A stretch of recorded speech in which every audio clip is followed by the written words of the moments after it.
வரதட்சணை கொடுமை சம்பவத்துல தற்கொலை செய்து கொண்ட அவினாசி பகுதியைச் சேர்ந்த ரிதன்யாவோட பெற்றோர் அதிமுக பொதுச் செயலாளர் எடப்பாடி பழனிசாமி கிட்ட தங்களோட நிலை குறித்து முறையிட்டு இருக்காங்க.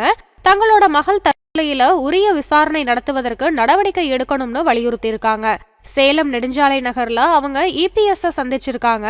தங்கள் மகள் ரிதன்யா தற்கொலை சம்பவத்துல விசாரணையில சுணக்கம் ஏற்பட்டு இருப்பதாகவும், ரிதன்யாவோட மாமனார் காங்கிரஸ் கட்சி தலைவரா இருப்பதால அவரு விசாரணைய திசை திருப்பி குற்றவாளிகளை தப்ப வைக்க ஏற்பாடு செய்வதாகவும் அப்போ அவங்க குற்றம் சுமத்திருக்காங்க. எனவே உரிய முறையில விசாரித்து நடவடிக்கை எடுக்க உதவணும் அப்படின்னு எடப்பாடி பழனிசாமி கிட்ட கோரிக்கையும் விடுத்திருக்காங்க.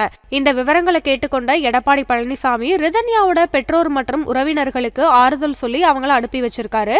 முன்னதா இந்த சம்பவத்துல ரிதன்யாவோட கணவர் கவின்குமார், அவரது பெற்றோர்களான ஈஸ்வரமூர்த்தி, சித்ரா தேவியும் வரதட்சணை கொடுமையில ஈடுபட்டது தெரிய வந்திருக்கு. பல்வேறு புகார்களோட அடிப்படையில ஏற்கனவே கைது செய்யப்பட்டாங்க. திருமணமான 78 நாட்கள்ல கொலை செய்து கொண்ட ரிதன்யா அந்த சம்பவத்துக்கு முன்பா அதற்கான காரணங்களை தங்களது பெற்றோர்களுக்கு வாட்ஸ்அப் மூலமா குறுஞ்செய்தி அனுப்பி இருக்கிறதும் குறிப்பிடத்தக்கது.